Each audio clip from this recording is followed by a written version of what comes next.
Pemirsa, bersiaplah merogoh kocek lebih dalam. Ramadan tinggal sepekan, diiringi dengan lonjakan harga pangan. Lalu mengapa ini terus terjadi jelang Ramadan? Dan apa jurus pemerintah menghadapi situasi yang terus berulang ini? Berikut apa kata fakta bersama Raisa Nadia.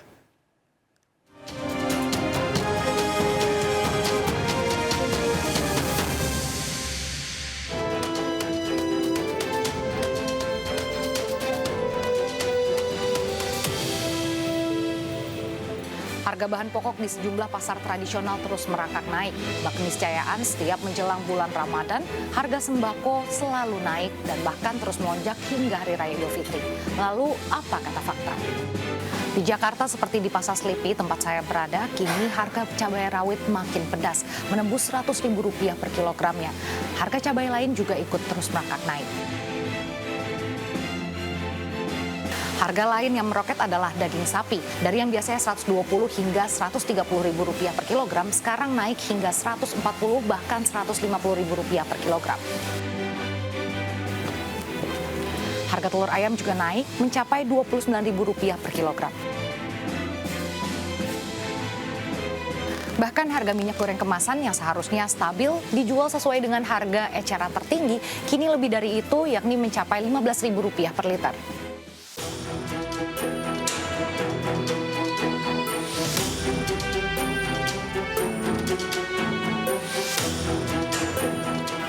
Harga cabai nggak tentu, suka naik suka turun.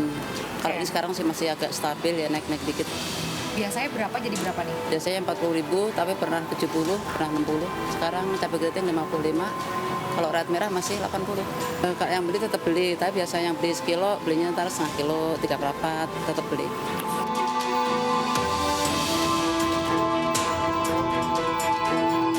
Kenaikan harga bahan pokok ini juga terjadi di berbagai daerah lain berdasarkan panel harga Badan Pangan Nasional. Untuk komoditi cabai rawit merah misalnya, di Tangerang Selatan mencapai Rp90.000 per kilogram, sementara di Bandung Rp73.000 per kilogram, dan di Jawa Tengah mencapai Rp70.000 per kilogramnya. Harga yang sama juga mengalami kenaikan pada daging sapi, yaitu mencapai Rp135.000 per kilogram di berbagai daerah lain.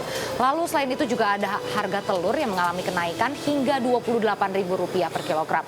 Dan harga-harga ini diperkirakan akan terus meroket hingga Idul Fitri nanti.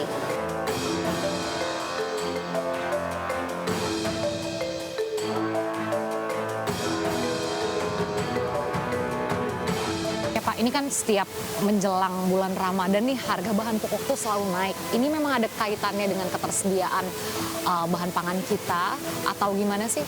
Kita memang jelang HBKN, itu yang pasti ada peningkatan kebutuhan, ya bisa jadi sekitar 25-30% begitu. Tapi sebenarnya ini juga bukan menjadi alasan setiap HBKN harga naik, apabila kita itu mengatur stok dengan baik. Ya, jadi kalau disampaikan semua bahan komoditas naik juga tidak sebenarnya. Sebagai contoh, misalnya hari ini peternak ayam broiler menyampaikan harga jatuh. Apakah harga akan naik, akan turun? Ini kewajiban kita sebenarnya sudah mulai membuat cadangan pangan pemerintah ini. Selama ini yang kita punya beras, itu pun beras hanya 300.000 ton. Ya, 300.000 ton itu artinya hanya 10% dari kapasitas gudang Bulog. Ya, jadi kalau mau harga stabil, selain kita tadi tingkatkan produksi, kemudian kesejahteraan petani paralel.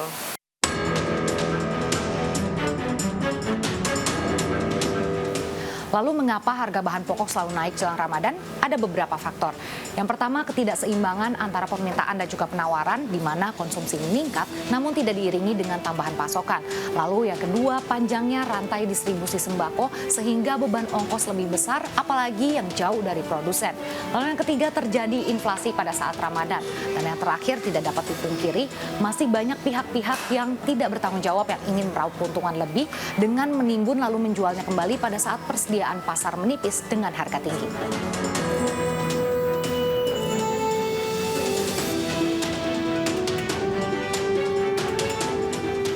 Salah satu penyebabnya memang ada faktor musiman. Biasanya itu di Ramadan ada kenaikan permintaan. Jadi memang tipikal kelas menengah, terutama di Indonesia itu, mereka cenderung membeli barang, mengkonsumsi barang lebih banyak.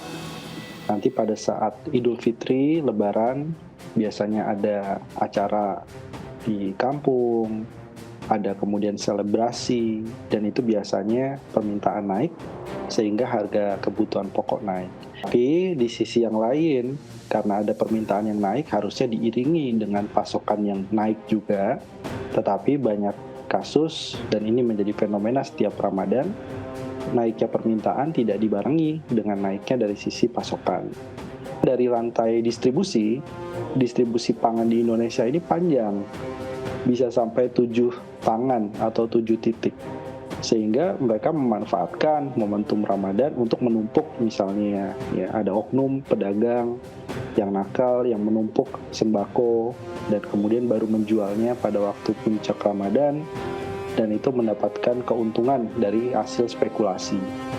Nah, ini pengawasan di rantai distribusi yang biasanya lemah, sehingga dianggap wajar momentum Ramadan harga barang naiknya tinggi, keuntungannya besar, ya. Padahal itu merugikan dari sisi pembeli. Kan masih ada pihak-pihak yang tidak bertanggung jawab nih, baik kebanyakan di tingkat distribusinya ini. Kalau paham bahwa situasi Ramadan permintaan naik, maka harusnya dari segi hulu atau di sisi pertaniannya, bantuan petani untuk subsidi pupuknya ditambah. 1. Kemudian memastikan dari mulai petani sampai ke tangan konsumen itu distribusi lancar.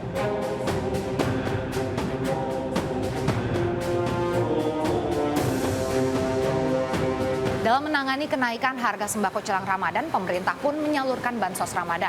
Menko Perekonomian Erlangga Hartarto menyebut ada 21,6 juta keluarga penerima manfaat atau KPM. Bantuan tersebut berisi 10 kg beras. Bansos yang merupakan komoditas pangan ini tidak hanya beras, tapi juga telur serta ayam. Bansos yang diberikan guna menekan inflasi ini akan dibagikan pada Maret, April, dan juga Mei.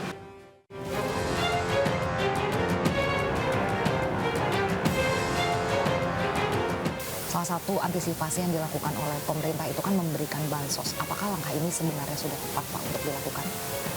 Bansos itu kan nggak ada bedanya sebenarnya, mau bantuan langsung tunai, mau dikasih barangnya, nggak ada bedanya. Karena yang namanya bansos itu hanya menyasar orang miskin. Bansos bukan untuk menurunkan tingkat inflasi. Kalau inflasi, jawabannya adalah dengan intervensi di hulu pertanian, atau di level produsen sampai ke level distributor akhir. Nah, itu yang harusnya bisa dilakukan pemerintah.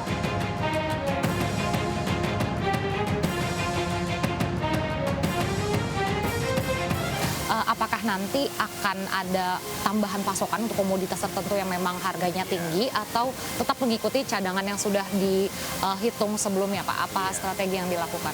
Padahal sebenarnya kita itu sedang membangun ekosistem di mana produksi itu berbanding lurus dengan kesejahteraan petani atau peternak. Jadi sekarang Badan Pangan Nasional ini lebih moderat. Kita pengen petani peternak ini terlindungi, sekaligus dihilir menjaga daya beli masyarakat dan inflasi. Stok ini kita pastikan aman. Kita himbau supaya masyarakat itu belanja bijak.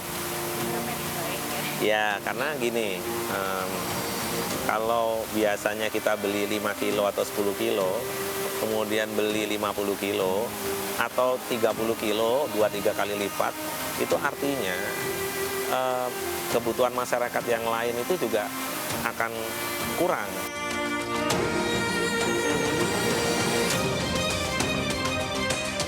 Berkaca dari kenaikan harga sembako di tahun-tahun sebelumnya, kenaikan ini barulah permulaan. Masyarakat harus bersiap untuk merogoh kocek lebih dalam memenuhi kebutuhan dapur hingga Lebaran nanti. Saya Raisa Nadia dan Muhammad Faisal, sampai jumpa di Apa Kata Fakta selanjutnya.